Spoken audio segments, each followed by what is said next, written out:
اچھی سوچ اور بری سوچ. انسان کے دماغ میں مختلف سوچیں چل رہی ہوتی ہیں، کبھی اچھی باتیں آ رہی ہوتی ہیں، کبھی نیگیٹو باتیں آ رہی ہوتی ہیں. ہمیں ہمیشہ اپنی زندگی کے معاملات میں پازیٹیو رہنا چاہیے، مثبت سوچنا چاہیے، اچھا سوچنا چاہیے. حدیث پاک ہے نا، انما الاعمال بالنیات، اعمال کا دار و مدار نیتوں پر ہے. اگر آپ کی نیت اچھی ہے نا، آپ کی منزل آسان ہو جائے گی. اچھی نیتیں ہوں تو بندہ بڑے بڑے کام بڑی آسانی سے کر لیتا ہے اور اللہ کی مدد بھی اس کے ساتھ آ جاتی ہے. تو ہمیں اپنی نیتوں کو اچھا رکھنا ہے، گمان اچھے رکھنے، پازیٹیو سوچنا ہے. جب آپ پازیٹیو سوچنے لگ گئے تو دیکھیں کام کیسے ہو جاتے ہیں. میں آپ کو ایک واقعہ سناتا ہوں، اس سے آپ کو بات اور سمجھ آئے گی کہ اچھی نیتیں کہاں پہنچا دیتی ہیں اور بری نیت انسان کو کیسے تباہ کر دیتی ہے. بنی اسرائیل میں ایک بہت بڑا عبادت گزار تھا، اس کا پورے شہر میں بڑا چرچا تھا. ایسا چرچا تھا لوگ اس کو عابد و بنی اسرائیل کہتے تھے، یعنی یہ پورے بنی اسرائیل کا سب سے بڑا عبادت گزار ہے. ٹھیک ہے. اور اسی وقت اسی زمانے میں ایک ایسا گناہگار، ایسا بے حیا، اتنا برا شخص تھا کہ جس کو لوگ کہتے تھے خلیع بنی اسرائیل، یعنی بنی اسرائیل کا آوارہ بے حیا شخص. یعنی وہ بدنام زمانہ مشہور تھا، وہ اللہ کا نیک بندہ مشہور تھا. ٹھیک ہے. دو بندے رہتے تھے. اچھا، جو عابد بنی اسرائیل تھا نا، اس کے کمال یہ تھا کہ وہ جدھر بھی جاتا تھا تو اس کے سر پہ ایک بادل سایہ کرتا تھا.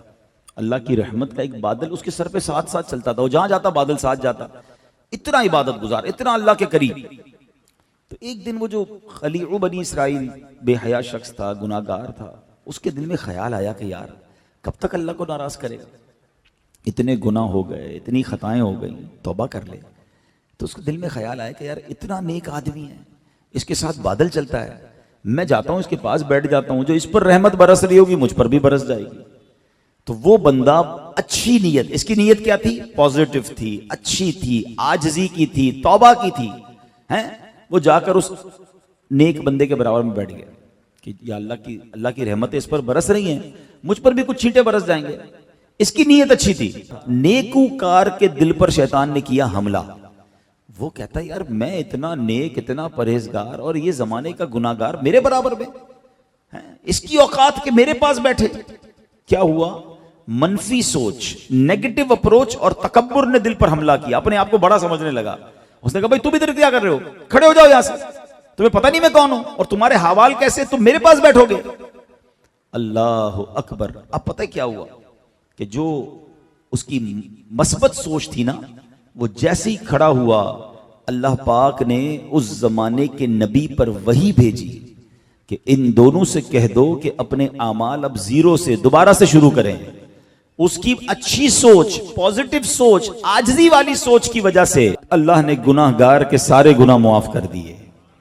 اور اس نیکوکار، اس عبادت گزار جس کے سر پہ بادل سایہ کرتا تھا، بری سوچ کی وجہ سے، نیگیٹو اپروچ کی وجہ سے، تکبر کی وجہ سے اس کی ساری نیکیاں ختم کر دی گئیں. اس کو بھی کہو کہ اپنے اعمال کو اب دوبارہ سے شروع کر دے.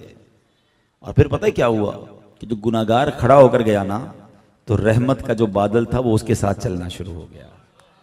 یہ ایک واقعہ میں بہت کچھ سکھاتا ہے.